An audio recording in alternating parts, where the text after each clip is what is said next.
We welcome you now to News 3 Now at 10. Good evening. Thanks for joining us, everyone. I'm Sarah Carlson. And I'm Eric Franke. The hazy conditions will continue at least for now. Blaze, how long has Wisconsin been under this air quality alert? You know, if we count through today, it will be 7 days consecutively, which is more than what we were underneath in 2023 when that was a smoky year. That was 4 consecutive days.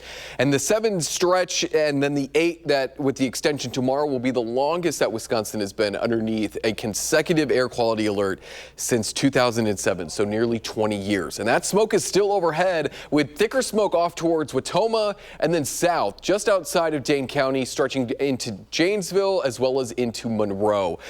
This is taking a look at smoke throughout the entire atmosphere, not just at the surface. So that is the reason why we still are starting to, or still seeing some pockets of good air quality off towards Juneau and Fond du Lac County, and then back into parts of Iowa. Even with that smoke around, we're starting to see it more and more into the upper layers of the atmosphere and being pushed further north. So most of us are sitting underneath actually moderate air quality for the first time in quite a while. Not to mention we haven't really seen those greens, the good air quality, in quite some time as well. So this is going to be our 8th consecutive air quality alert through Tuesday afternoon. A gentleman asked me at the gym today if it had been extended, and I wasn't able to tell him then, but if you're watching right now, yes, it has been extended through Tuesday. And I think after that, we're going to be done. Fingers crossed that that we don't see this extended, but we will take a look at the air quality forecast for the next couple of days and talk about when we push out the smoke, how the heat and humidity return. That's coming up in just a few minutes. Okay, thank you, Blaze. In the news, 9 cases of measles have been confirmed in Wisconsin, all 9 in Oconto County, north of Green Bay. Now, doctors say it's unlikely those 9 cases will lead to a significant outbreak. Still, the cases come as back-to-school season is just around the corner, and our Maddie Heinz has the latest data on just how safe our students are as they go back to the classroom. New data released by the Department of Health Services shows 86.4% of students met the minimum vaccine requirements for the 2024-25 school year. Now, experts say its new meningitis requirement is responsible for a drop of nearly 3% from the year prior. Say without it, the rate is in line with recent years, but on a wider scale, significantly lower than the nearly 94% rate we saw in our schools 20 years ago. Most Wisconsin families are protecting their children with vaccines, but unfortunately this level is below where we need to be to protect our state against outbreaks of vaccine-preventable diseases. Where we need to be, Dr. Ryan Westergaard with DHS's Bureau of Communicable Diseases says doctors generally consider 95% to be a safe community vaccination rate. On a population level, there is a rule of thumb that we aim for, whereby if we do have an introduction of a case, that it's very unlikely to cause an outbreak. But when it comes to measles, Dr. Westergaard says even 95% may not be enough to stop a spread. It's higher in measles than it is for many conditions because measles is so extraordinarily transmissible. One of the most contagious viruses that we know about. And not only are Wisconsin rates below that 95%, but they're below most other state averages. Data from the CDC showing vaccination rates for Wisconsin kindergartners lagging behind all but a few states since the pandemic. We're one of only 13 states that has the personal conviction waiver. Many states do not allow that. The data shows 6.7% of families requesting at least one vaccine exemption for health, religious, or personal conviction reasons. This is higher than most states. Dr. Westergaard says because the 9 measles cases in Oconto County were exposed to a common source while out of state, there is not a high risk of an ongoing community spread. But he recommends keeping your student up to date on their shots regardless. And if you have any questions about requirements, you can always ask your provider. All right, thank you so much, Maddie. In other news, one person is dead after a single vehicle crash in Wisconsin Dells last night. Officers say a driver was heading east on State Highway 23 when they lost control going around a turn at the Broadway Road intersection. Police believe speed was a factor in the crash, which threw the driver from their car. The driver died at the scene, and police have not released their identity. And the man at the center of an investigation leading to a Baraboo officer resigning has been sentenced. William Deppy was sentenced Friday to 9 months in jail and 5 years probation. Back in April, he pled guilty to possession with intent to deliver cocaine and possessing a short-barrel shotgun. 3 Baraboo police officers were placed on leave following Deppy's arrest. An internal investigation cleared officers Mike Pickler and Nick Birch of criminal wrongdoing, while Derek Birch resigned from the department before the investigation was complete. Well, one of the suspects in an alleged poison plot returned to court today. Online records show a cash bond was set for Andrea Whitaker in Rock County for $15 million. The DA has charged Whitaker with 3 counts of attempted first-degree homicide as party to a crime, aggravated battery, recklessly endangering safety, and stalking, resulting in bodily harm. A criminal complaint alleges Whitaker and Paul Van Dyne, who she was in a relationship with, conspired to poison women he previously went on dates with. She will have her arraignment in Dane County, where she's also charged tomorrow. Also tomorrow, Van Dyne will be in Dane County Court for an arraignment. He is charged in that county with 1 count of conspiracy to commit a first-degree intentional homicide and stalking as party to a crime. A grenade-like device was found at the UW-Madison Arboretum this morning, prompting the area to be closed off for a little more than an hour. The UW Police Department, along with Dane County Hazardous Device Unit, determined it was only a training device with nothing inside to do any harm. A spokesperson says it's become more common for law enforcement to come across these types of devices. Call your local police department. Just let them know. They'll have the best information and the right resources on the proper way to dispose of them. Don't just come out to the Arboretum and leave it for someone to find. It was in January of 24 when a similar military grenade was found in a donation bin at an Ashland, Wisconsin Goodwill. No one was injured at that time, and it was disposed of by authorities. At the state capitol, a new bill would help protect Wisconsinites' personal information from the federal government. It's being introduced by State Representative Mike Bayer of Verona. His bill would block state agencies from giving the federal government personal information like health and work data about Wisconsinites. Another bill says if the Trump administration stopped money going to Wisconsin against a court order, then Wisconsin would block the same amount of funds that it sends to Washington.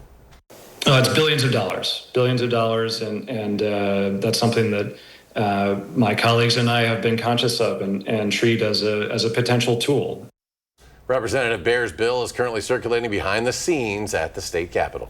New and stronger tree protection measures will be introduced tomorrow at Madison's Common Council meeting. The new ordinance proposes to increase the protection zone requirements for every inch of a tree trunk's diameter. There will be 1 foot of protection zone required. The tree protection zone could also only be increased or decreased with direct approval of urban forestry and engineering. Really what we're looking to do is protect the trees on the front end, encourage conversation with our professional forestry staff. So, help us, help you. Madison's a growing community. We're not looking to get in the way of that. We actually really do want to support that. This new rule will also keep fines in place for harming trees while creating a new mechanism to ensure compliance. Now, this story is an amazing one. Look at this. A bear seen stuck with its head in a jar in northern Wisconsin over the weekend was successfully freed. The DNR and USDA first learned about this bear after it was spotted in Sawyer County back on July 26th. Then on Sunday, a wildlife professional was called to a home near where the bear was first spotted and was able to dart the animal. Once sedated, USDA staff cut the jar off the bear's head, and that 2-year-old female bear was then relocated to a safe wooded area with ample food and water. A new Packers song by one Green Bay grandmother is taking social media by storm. We don't have the sound, but anyway. A brat, a beer, and a burp is the name of this song, becoming popular apparently among Packers fans ahead of another football season. Joanne Toriano first wrote it as a poem and has turned it into a TikTok hit. She hopes of playing it one day on the big screen at Lambeau Field. At a Packer game, and it's the end of the third quarter, and there that song is up on the lights, written out, and the whole stadium stands up and they start singing, "I want to be a Packer fan," and they're doing a little bit of a polka dance. They can stay right in place and doing a little bit of a polka. I don't see Joanne burping a whole lot, but her first brought beer and a burp video has over 28,000 views on TikTok. It'll have a few more after this show as well. All right, it is almost time to head back to school, and that means News 3 Now's Stuff the Bus campaign is back. We had a crew out all day collecting donations of back-to-school gear for Dane County students. From now until August 15th, you can drop off supplies at any Walgreens or Boys and Girls Club in Dane County. Now, if you can't make a physical drop-off, you can also support our students by purchasing items from the Amazon storefront wish list. We will be back collecting school supplies outside on the bus at the Walgreens on University Avenue Friday, August 15th. Still to come at 10, the search continues for a suspect in a fatal Montana bar shooting. And there's an ongoing fight in Texas over plans to redraw congressional maps, benefiting Republicans. This as Democrat governor proposed their own redistricting plans. You're watching News 3 Now at 10. Welcome back. A manhunt in Montana is now entering its 4th day. Police are still searching for an Army veteran accused of killing 4 people in a bar. Law enforcement believe Michael Paul Brown is still in the area around Anaconda, Montana. He's accused of killing bartender Nancy Loretta Kelly and 3 patrons, Daniel Edwin Bailey, David Allen Leach, and Tony Wayne Palm. Police say they're searching the area, and that area for Brown includes the woods where he hunted and camped as a child. More than 50 state Democratic lawmakers from Texas fled their home state over the weekend, protesting a move to redistrict the state that would give Republicans an advantage in next year's midterm elections. And now governors in states like New York and California say they're prepared to redistrict also in a way that would benefit Democrats. Erica Brown has more. When Texas state lawmakers gathered Monday to hold a vote on a new congressional map pushed by President Trump, there weren't enough state Democrats present to hold a quorum. Members, a quorum is not present, prompting the speaker to threaten their arrest. This House will not sit quietly while you obstruct the work of the people. It comes after dozens of Democrats fled Texas over the weekend to block the vote, heading to blue states like Illinois and New York. This is about representation, about fairness, and about the integrity of our elections. Texas Republicans hold 25 of the state's 38 seats in the U.S. House of Representatives. The new map would give the GOP an advantage in at least 5 more seats. And with the president's party historically losing seats in a midterm election, President Trump asked Texas Governor Greg Abbott to redraw Texas's map. On Texas, how many more seats do you want the Republicans to draw? 5. Now, a number of Democratic leaders are threatening to retaliate by considering redistricting plans in their own states. They're leaving us no choice. We must do the same. California Governor Gavin Newsom says he stands ready to put new district lines in front of voters in a special election in November that would favor Democrats if Texas Republicans move forward with their plans. They've triggered this response, and we're not going to roll over. Whatever they are doing will be neutered here in the state of California. The Texas Democrats who fled say they had no choice. We've told Republicans, enough. You've gone way too far. Texas Governor Abbott has ordered the state's Department of Public Safety to locate and arrest the Democrats who fled and return them to the Texas House chamber. Erica Brown, CBS News, Washington. 7,000 Boeing workers are on strike at 3 manufacturing plants in the Midwest. Those strikes are taking place at facilities in St. Louis, but also in St. Charles, Missouri, as well as Muskota, Illinois, where more than 3,000 union members voted to reject a modified labor agreement that included a 20% wage increase over 4 years and contract ratification bonuses. Last year, more than 30,000 Boeing workers walked off the job for close to 8 weeks. Firefighters out west are working to get the upper hand on dozens of wildfires burning out of control. In Southern California, the Gifford fire has doubled in size since erupting Friday, scorching more than 55,000 acres across Santa Barbara and also San Luis Obispo counties. It's one of 14 active fires raging in the state. 7 of them started this past weekend. Meanwhile, in Arizona, the Dragon Bravo fire near the Grand Canyon's North Rim has now burned more than 123,000 acres, making it the nation's largest. Wisconsin has been under an air quality warning, of course, for a week plus now due to the wildfire smoke from Canada. So is there any relief on the horizon? Everybody's asking. Meteorologist Blaise Keller tells us now, well, what is the answer? We will start to see some relief, I believe, starting Wednesday. And as Eric was just saying, 8 total days, if you count the extension now to Tuesday afternoon, that we have been underneath an air quality alert. And again, we only had 4 consecutive days back in 2023 when we did have similar smoky conditions, if not even worse smoky conditions.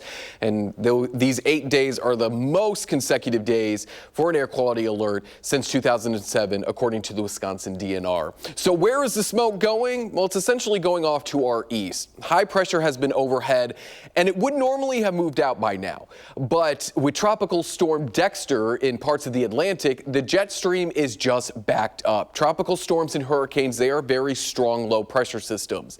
And so when you put a large low pressure system in the jet stream, and everything gets backed up because we got to wait for that to move eastward. So once this high is allowed to move east, it's going to take a lot of that smoke with it as well. And that smoke from those wildfires out west, that's going to stay primarily to our south and west. There will be a little bit of haze as we go Wednesday onwards, but compared to what we've seen, likely through the entirety of the atmosphere, it is going to be much less. And you can see that marked by the greens and the blues as we go into Tuesday afternoon. Tuesday evening, overnight into Wednesday, we may get some of that smoke back as winds turn out of the southeast, but those southerly winds are picking up in speed and they'll eventually push the remaining smoke further into northern Wisconsin and then into parts of southern Canada. But compared to the wildfire smoke over the last couple of days, we're not seeing as many orange or as much orange, yellow, or even red. So the thickness of the smoke is certainly decreasing. We're seeing unhealthy for some air quality on Tuesday, along with more moderate air quality off into parts of western Wisconsin and parts of Iowa. Even now, we're seeing good air quality showing up near Juneau. So the thick smoke is moving on out of here.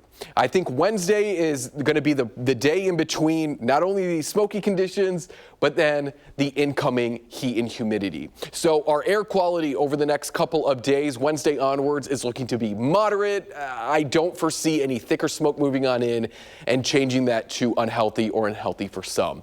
So tonight, it's still going to be hazy. Tuesday, a little less hazy. And then Thursday onwards, hot and humid, upper 80s to low 90s, Thursday, Friday, Saturday, Sunday, maybe even into Monday and Tuesday of next week. Dew points as we go into the weekend are going to climb out of where we're at now in that comfortable range to more of those mid to upper 60s to low 70s. So you're going to feel that as you're stepping outside. But for context, we've been here. We've been in that miserable stage already this summer, so we're not tapping really into that real tropical air, but it will certainly be noticeable as we head into the second half of this week, that humidity. But all that humidity will bring back some chances for some rain. I think the best chance is probably going to be as we go into next week. Again, that high pressure system being backed up.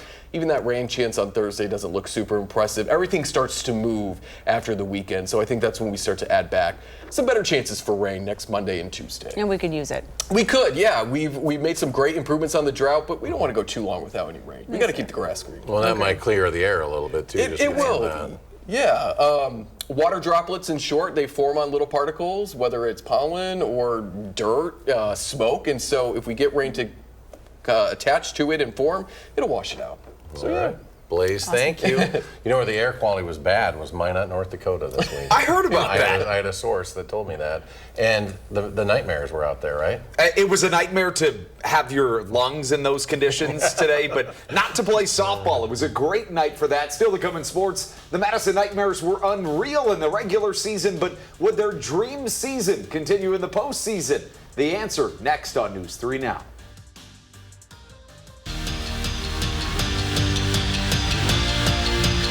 Madison's softball team was a nightmare for the Northwoods League this season. They went 35-7 in the regular season, a full 14 games better than second place, and now it is playoff time. Game 1 of the Northwoods League Championship Series up in Minot, North Dakota. Madison leading 6-2 in the 6th. And how about this? Hillary Blomberg, the Wisconsin Badger, the Verona native, and now the Northwoods League Softball Player of the Year, drives in a run to make it 7-2. And then in the 7th, the league's batting champion, Ava Carroll, cranks a double that drives in another pair of nightmare runs, and they run away with it. On Wednesday night at Warner Park, the Nightmares have the opportunity to clinch a Northwoods League softball championship. Well, baseball belonged to the Brewers in the month of July. After a 17-7 7th month of the year, they now own the best record in the big leagues. Isaac Collins, a big reason why. The young gun was named the NL Rookie of the Year for the month of July, but August isn't treating him so bad either. Collins crushes a 3-run homer to right, and it's all the offense they would need because Quinn Priester was pushing. In the 6th, he gets Drake Baldwin, a Madison native, to ground out to first base. Priester was unbelievable in Atlanta this evening. And in the 7th, he fans Eli White. He let up just 2 hits in 7 innings of 1-run baseball as the Brewers take the series opener 3-1. They've now won 10 straight games with Quinn on the mound. Well, better late than never is just another way of saying this should have happened a long time ago. It's also the perfect way to paint Packer legend Sterling Sharpe's Hall of Fame induction this past weekend. Sterling, alongside his brother Shannon, became the first pair of brothers to both make it into the Hall and celebrated it the only way that an older brother knows how. The last time I was here, you said that you were the only pro football player in the Hall of Fame that could say this, that you were the second best player in your own family. Well, I agree with that statement, but And we finish with a social media shout out. Jordan Love wrote a story about his own life on the Players Tribune. This is a must read. He details his life in football, his father's tragic passing, and his mom's unwavering support. If you do just one thing tonight, I encourage you to give this a read. But if you do have time for just one more thing, stick with us. Blaze is back with a final check of our First Warn forecast. Well, finally tonight, a painter discovered a 122-year-old message in a bottle hidden in a wall at one of Tasmania's oldest lighthouses. The Tasmania Museum and Art Gallery said inside the bottle was an envelope containing a letter dated January 29th, 1903. I love these stories. The author was Jeremic. He supervised the construction, I need glasses, upgrading and maintenance of major Tasmanian lighthouses. This letter detailed upgrades that he made to the lighthouse, including the installation of a new staircase, floor, lantern room, and lens. The museum plans to display the letter publicly. How cool. Very cool. Is that? And also cool, not going to get cooler with weather, but at least we'll be able to see straight. And that is cool. and this smoke has been anything but cool. So it is moving on out of here. Tomorrow still will be hazy. I think tomorrow's going to be our last day in the upper 70s to low 80s, and then the heat and humidity return on Thursday. All right, The Late Show with Stephen Colbert is up next. And you can always find us streaming 24/7 on Channel 3000+. Have a good night.